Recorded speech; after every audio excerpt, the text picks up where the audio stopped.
Hello guys, जय हिंद। आज हम क्लास 10th के मैथ का पहला चैप्टर के बारे में पढ़ाने वाले हैं। ठीक, इस चैप्टर के अंतर्गत हम परिमेय संख्या, अपरिमेय संख्या और कुछ संख्याओं के बारे में डिस्कस करेंगे और यूक्लिड विभाजन एल्गोरिथम के बारे में डिस्कस करेंगे। तो पहले हम इसका इंट्रोडक्शन देख लेते हैं कि वास्तविक संख्या किसे कहते हैं। तो वास्तविक संख्या किसे कहते हैं ये जानना ज़रूरी है।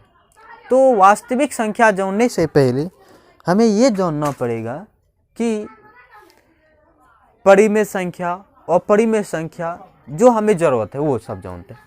तो हम सबसे पहले जानेंगे कि प्राकृत संख्या किसे कहते हैं। प्राकृत संख्या किसे कहते हैं? प्राकृत संख्या किसे कहते हैं? प्राकृत संख्या उसे कहते हैं जहाँ से हम गिनती शुरू करते हैं। ठीक, जहाँ से हम गिनती शुरू करेंगे वो मेरा क्या होगा? प्राकृत संख्या होगा। ठीक, तो हम गिनती कहाँ से स्टार्ट करते हैं? गिनती हम स्टार्ट कहाँ से करेंगे? गिनती करेंगे 1 2 3 4 5, ये सब मेरा क्या हुआ? प्राकृत संख्या। अर्थात हम कहेंगे गिनती की संख्या, गिनती की संख्या। प्राकृत संख्या किसे कहेंगे? गिनती की संख्या को प्राकृत संख्या कहते हैं। ठीक, गिनती की संख्या को हम क्या कहते हैं? प्राकृत संख्या कहते हैं। तो चलिए अब हम दूसरा देखेंगे, पूर्ण संख्या किसे कहते हैं? पूर्ण संख्या। प्राकृत संख्या को n से सूचित किया जाता है। प्राकृत संख्या को n से सूचित किया जाता है और पूर्ण संख्या को w से सूचित किया जाता है। चलिए, पूर्ण संख्या किसे कहेंगे? प्राकृत संख्या में शून्य मिलाने से बनी संख्या को पूर्ण संख्या कहते हैं।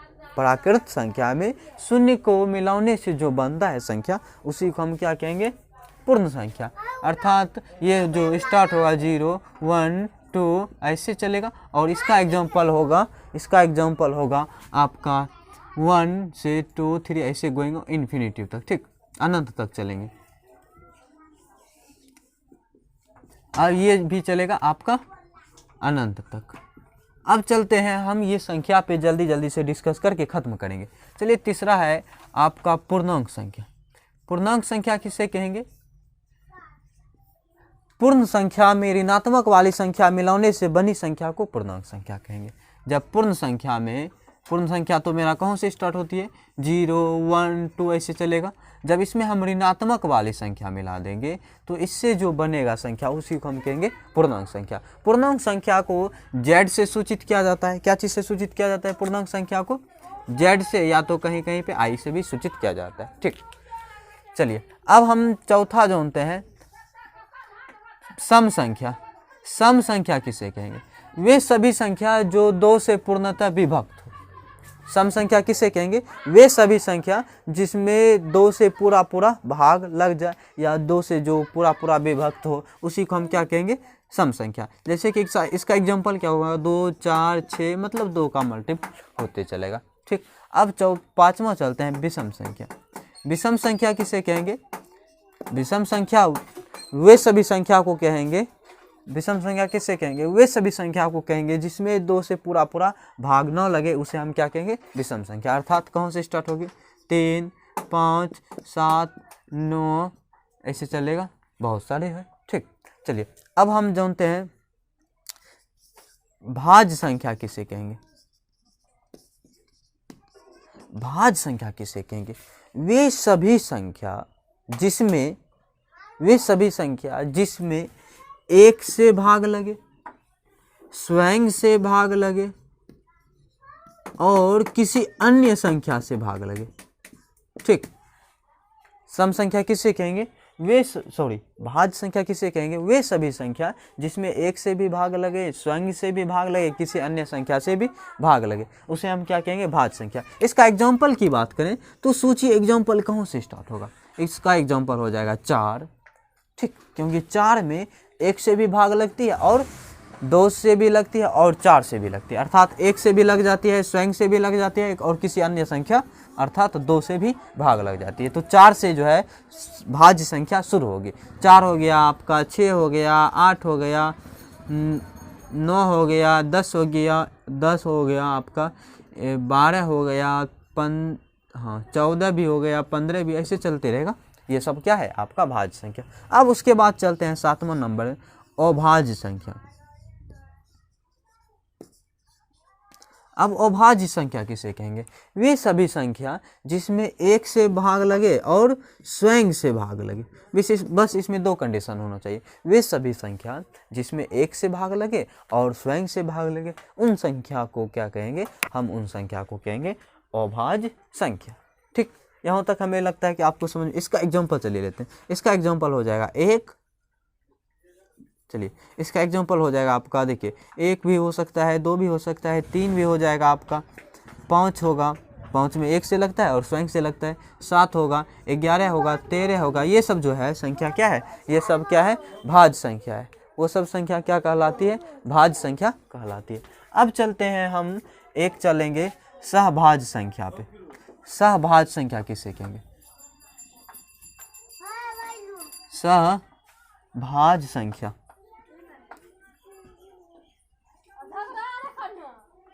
और एक होता है सहअभाज्य संख्या। चलिए सहभाज्य संख्या किसे कहेंगे? सह मतलब होता है जोड़ा, जिसमें हम भाज्य संख्या का एक जोड़ा ले लेंगे, उसी को हम क्या कहेंगे? सहभाज्य संख्या। अब सहअभाज्य संख्या किसे कहेंगे? अभाज्य संख्या का एक जोड़ा को हम क्या कहेंगे? सहअभाज्य संख्या। एग्जाम्पल हम इसका लेते हैं। एग्जाम्पल आपका हो जाएगा, जैसे कि हम 3, 5 ले लिए, 3, 5। अब इन दोनों का आप HCF निकालिए। HCF इसका कितना निकलेगा? 1 निकलेगा। तो अर्थात आप ये भी कह सकते हैं जिसका HCF 2 लगातार संख्या, जिसका HCF जो है 1 होगा, वो सभी क्या हो जाएगा? सहअभाज्य संख्या होगा। ठीक, तो चलिए ये था संख्या। अब हम जानते हैं परिमेय संख्या और अपरिमेय संख्या के बारे में। चलिए हम इसको मिटा देते हैं।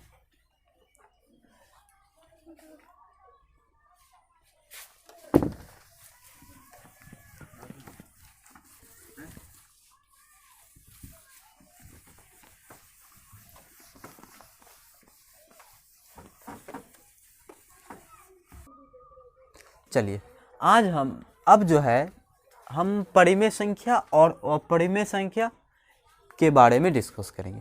तो देखते हैं परिमेय संख्या किसे कहेंगे। परिमेय संख्या के लिए 3 कंडीशन होता है। पहला कंडीशन क्या?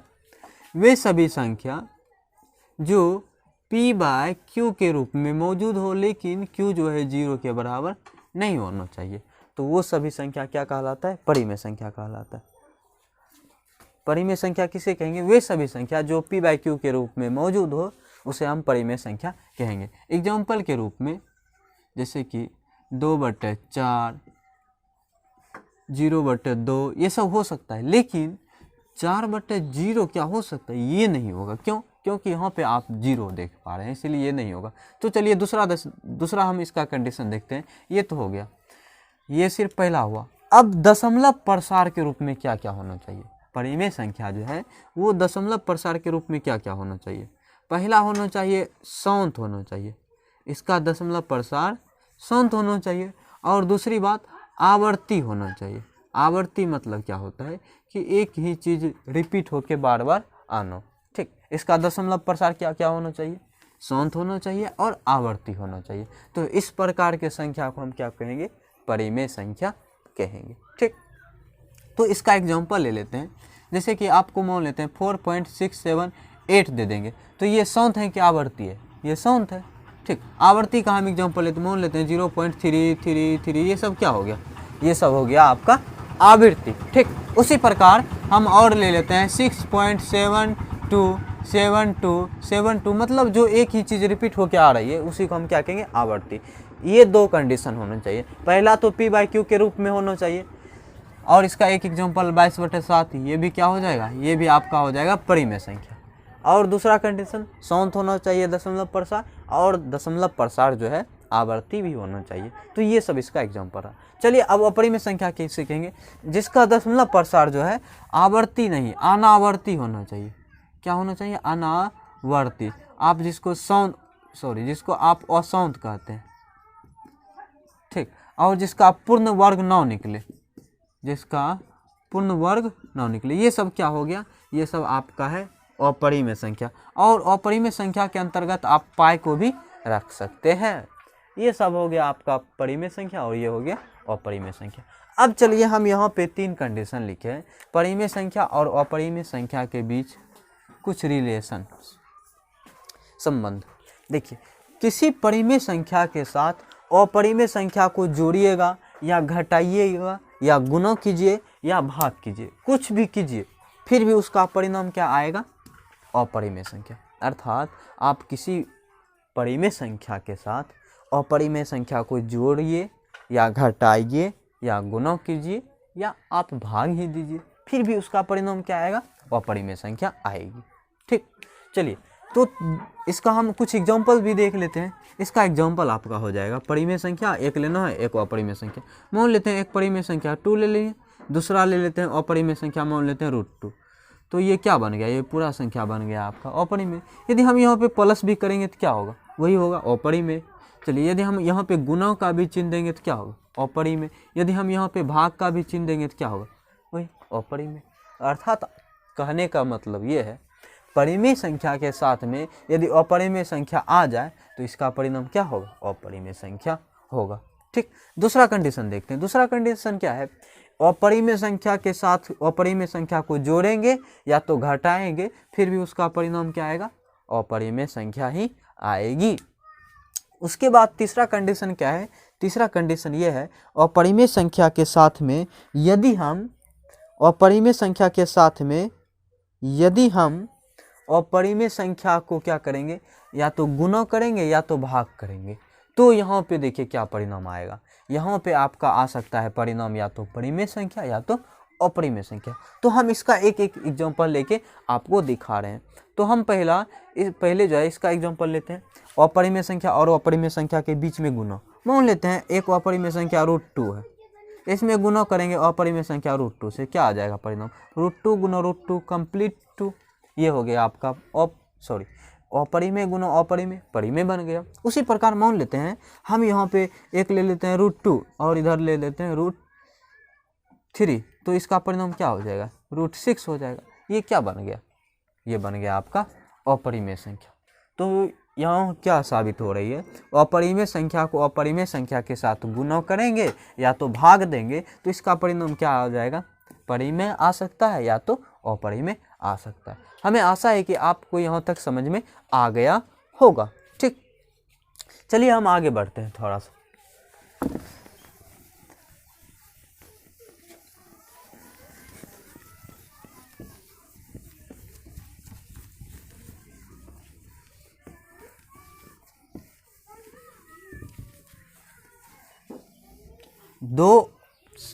देखिए, अभाज्य संख्या का HCF कितना होता है, 1 होता है। ठीक, अभाज्य संख्या का HCF हमेशा 1 होती है, सहभाज्य संख्या का HCF 2 होती है, और 2 लगातार विषम संख्या का HCF 1 होता है।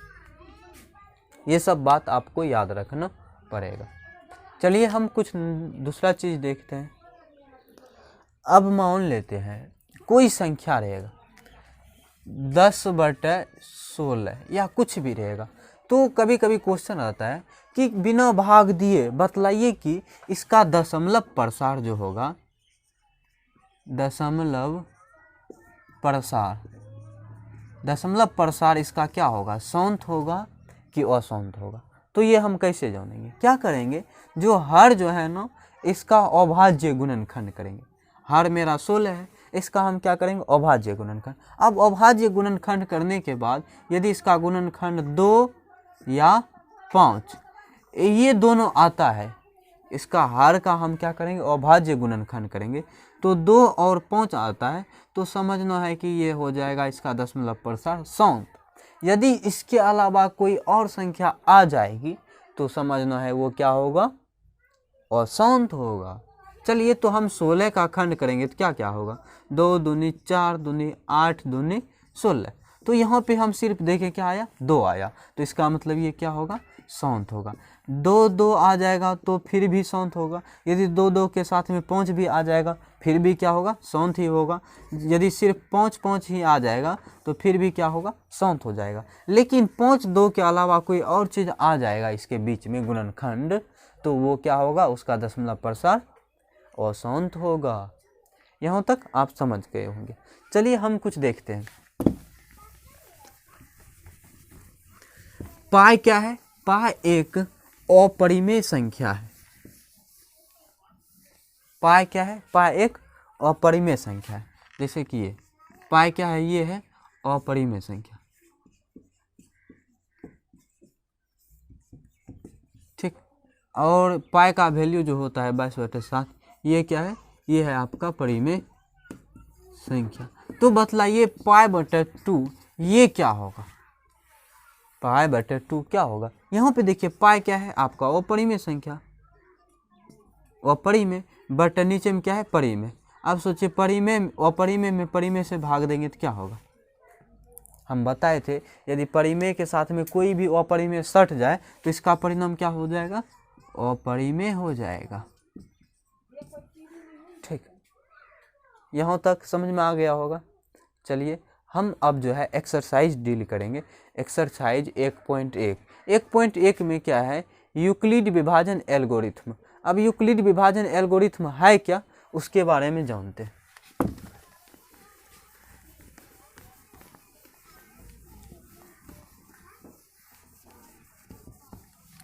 थोड़ा सा ये देख लेते हैं कि अभाज्य गुणनखंड, अभाज्य गुणनखंड क्या है।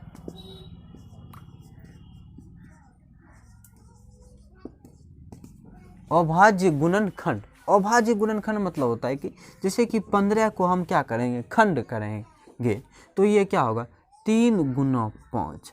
अब हम इसको क्या तोड़ सकते हैं, नहीं ना, इसको तोड़ सकते हैं नहीं ना, तो इसीलिए हम इसको क्या बोलते हैं, अभाज्य, अभाज्य संख्या भी बोल सकते हैं। क्यों, क्योंकि हम इस संख्या को दोबारा हम तोड़ नहीं सकते हैं, इसीलिए हम इसको क्या बोलेंगे, अभाज्य संख्या या अभाज्य गुणनखंड। तो आपका जो है अभाज्य संख्या किसे कहेंगे, वे सभी संख्या जिसमें एक और स्वयं से भाग लगे उसे हम क्या कहते हैं, अभाज्य संख्या। जैसे कि आपका हो गया, कौन से स्टार्ट होगा अभाज्य संख्या, 2 से। 2 3 5 7 9 11, सॉरी 9 में देखिए क्या क्या चीज़ से भाग लग रही है, इसमें जो है 1 से भी लग रही है, ये 1 से भी, 3 से भी, 3 से लग रही है, इसीलिए ये नहीं होगा आपका अभाज्य गुणन, अभाज्य संख्या, ठीक। तो आपका क्या हो जाएगा, 7 के बाद 11, 11 के बाद 13, 13 के बाद 17, ठीक। ये सब क्या है, अभाज्य संख्या है। क्योंकि अभाज्य संख्या किसे कहेंगे, वे सभी संख्या जिसमें एक और स्वयं से भाग लगती है। अच्छा ये बताओ, 2 लगातार अभाज्य संख्या का HCF क्या होगा, 2 लगातार अभाज्य संख्या का HCF कितना होगा, इसका HCF 1 होगा, ठीक। सह अभाज्य क्या हुआ, सह अभाज्य संख्या, सह अभाज्य संख्या किसे कहेंगे, इसका जोड़ा, अर्थात जब 2 अभाज्य संख्या को हम एक साथ लिख देंगे तो वही हो गया आपका सह अभाज्य संख्या। जैसे कि हम लिख देंगे 2 और 3, ये हो गया आपका सह अभाज्य संख्या। यदि आपसे पूछा जाए कि सह अभाज्य संख्या किसे कहेंगे, तो कहिएगा वे अभाज्य संख्या का जोड़ा जिसका HCF जो है केवल 1 निकले, ठीक। क्या निकले, HCF केवल 1 निकले तो हम उसे क्या कहेंगे, सह अभाज्य संख्या। बतलाइए क्या, ये √2/√12 ये क्या है, परिमेय संख्या है कि अपरिमेय संख्या, तो हम इसे क्या करेंगे, सोल्व करेंगे। एक बात ये भी याद रखिएगा, संयुक्त संख्या, संयुक्त संख्या, यौगिक संख्या, ठीक, संयुक्त संख्या, यौगिक संख्या और भाज्य संख्या, ये तीनों का मतलब एक ही होता है, ठीक। क्या क्या बोले हम, संयुक्त संख्या, यौगिक संख्या और भाज्य संख्या, ये सभी संख्या का नाम एक ही है, ठीक। इससे कन्फ्यूजन मत होइएगा। तो ये रहा आपका इंट्रोडक्शन परिमेय और अपरिमेय की बात, ठीक। और देखिए वास्तविक संख्या किसे कहेंगे, परिमेय संख्या और अपरिमेय संख्या के समूह को हम क्या कहेंगे, वास्तविक संख्या कहते हैं। तो ये रहा आपका इंट्रोडक्शन। अब हम क्या करेंगे, नेक्स्ट वीडियो में हम किसी दो संख्या का HCF ज्ञात करेंगे यूक्लिड विभाजन परिमेयता का प्रयोग करके। ठीक, उसके बाद हम निकालेंगे किसी अपरिमेय